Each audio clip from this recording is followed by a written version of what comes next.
Hello दोस्तों। तो कैसे हैं आप लोग। उम्मीद करता हूं कि ठीक ही होंगे।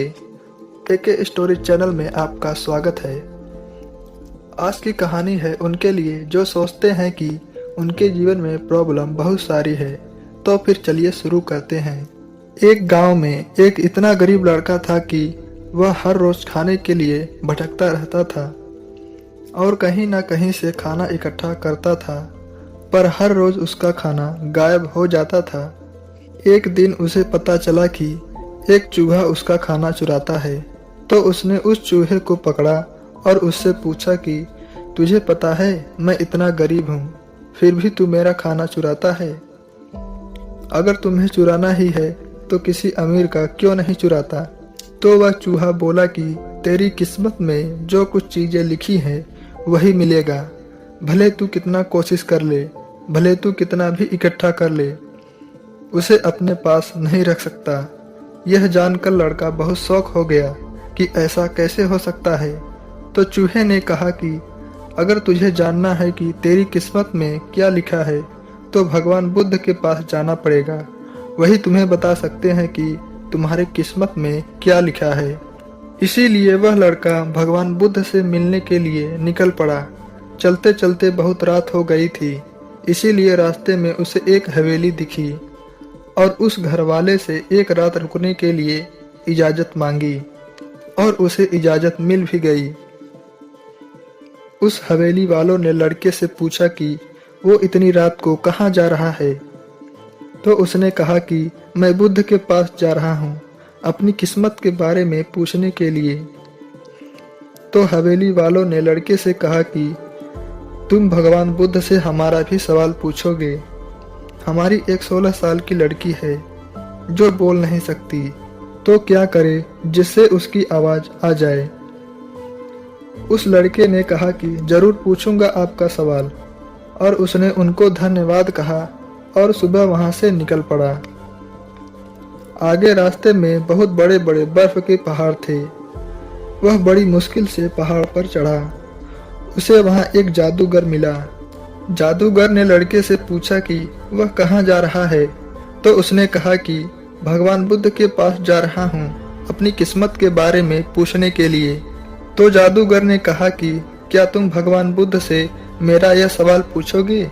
मैं हजारों सालों से तपस्या कर रहा हूँ ताकि मैं स्वर्ग में जा सकूं, और मेरे हिसाब से अब तक तो मुझे स्वर्ग में चले जाना चाहिए था। तो मैं स्वर्ग में जाने के लिए क्या करूं। लड़के ने कहा ठीक है, मैं आपका सवाल बुद्ध से पूछूंगा।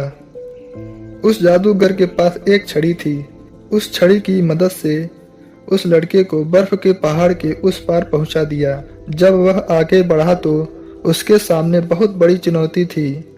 वहां बहुत बड़ी नदी थी जो वह खुद पार नहीं कर सकता था। तभी उसकी मुलाकात एक विशालकाय कछुए से हुई। कछुआ उसे लेकर जाने के लिए तैयार हो गया। फिर कछुए ने भी उससे वही सवाल पूछा, तुम कहाँ जा रहे हो। तो उस लड़के ने सब बताया।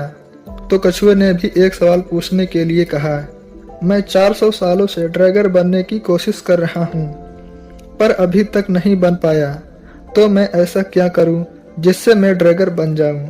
लड़के ने कहा ठीक है। लड़के ने कहा मैं आपका यह सवाल जरूर पूछूंगा। कछुए ने लड़के को पीठ पर बिठाया और नदी के उस पार पहुंचा दिया। आखिरकार लड़का भगवान बुद्ध के पास पहुंच गया। वहां बहुत सारे लोग थे। बुद्ध ने कहा कि एक व्यक्ति के केवल 3 सवालों के जवाब दूंगा। लड़का एकदम शौक हो गया क्योंकि उसे तो 4 सवाल पूछने थे। वह सोचने लगा कि उसे कौन से 3 सवाल पूछने चाहिए। उसने कछुए के बारे में सोचा कि कछुआ 400 सालों से ड्रैगन बनने की कोशिश कर रहा है। जादूगर 1000 साल से स्वर्ग में जाने की तपस्या कर रहा है, और वह लड़की बिना बोले कैसे पूरी जिंदगी गुजार सकती है। फिर खुद के बारे में सोचा कि मैं तो सिर्फ गरीब हूँ, मैं तो मांग कर भी अपनी पूरी जिंदगी गुजार सकता हूँ, पर कछुआ, जादूगर और लड़की की परेशानियां तो मेरी परेशानियों से बहुत बड़ी है। तो लड़के ने उनके 3 सवाल भगवान बुद्ध से पूछे। बुद्ध ने जवाब दिया कि कछुआ 400 सालों से ड्रैगन बनने की कोशिश कर रहा है, पर अपने कवच को छोड़ने के लिए तैयार नहीं है। जब तक वह अपने कवच को नहीं छोड़ेगा तब तक वह ड्रैगन नहीं बन पाएगा। वही जादूगर जब तक अपनी छड़ी नहीं छोड़ेगा तब तक वह स्वर्ग में नहीं जा पाएगा, और जब तक लड़की को उसका जीवन साथी मिल नहीं जाएगा तब तक वह बोल नहीं पाएगी। यह सुनकर लड़का वापस कछुए के पास आया और उसे सब कुछ बताया तो कछुए ने अपना कवच निकाल दिया। जैसे ही कवच निकाला उसमें से कीमती मोती निकले। वह मोती कछुए ने लड़के को दे दिए और वह ड्रैगन बन गया। फिर लड़का जादूगर के पास गया और सारी बात बताई तो जादूगर ने अपनी जादू की छड़ी लड़के को दे दी और वह स्वर्ग में चला गया। उसके बाद लड़का उसी हवेली में गया जहां उसने रात गुजारी थी। जब वहां पहुंचा तो लड़की सामने आई और बोली, उस रात हमारे हवेली पर तुम ही आए थे ना। इस तरह लड़के को पैसा, पावर और एक खूबसूरत जीवन साथी मिल गई। दोस्तों, जीवन में कुछ पाने के लिए कुछ देना पड़ता है। जब जादूगर ने छड़ी दी तो उसे स्वर्ग मिल गया। वैसे ही जीवन में कुछ बड़ा करने के लिए अपने कंफर्ट जोन से बाहर आना होता है। पानी का जहाज सबसे ज्यादा किनारे पर ही होता है, पर जहाज किनारे के लिए नहीं बना। वह बीच समुंदर में लहरों को चीरते हुए आगे बढ़ने के लिए बना है।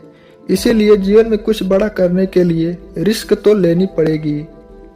और अगर आपको लगता है कि आपके जीवन में प्रॉब्लम बहुत सारी है तो एक नज़र डालिए उन लोगों पर जिनके पास रहने को घर नहीं है, खाने को रोटी नहीं है, कोई देख नहीं सकता, कोई चल नहीं सकता और कोई बोल नहीं सकता। क्या आपकी प्रॉब्लम उनके प्रॉब्लम से बड़ी है? आज की कहानी में बस इतना ही। ऐसा ही मोटिवेशनल कहानी सुनने के लिए हमारे चैनल को सब्सक्राइब जरूर करें। धन्यवाद।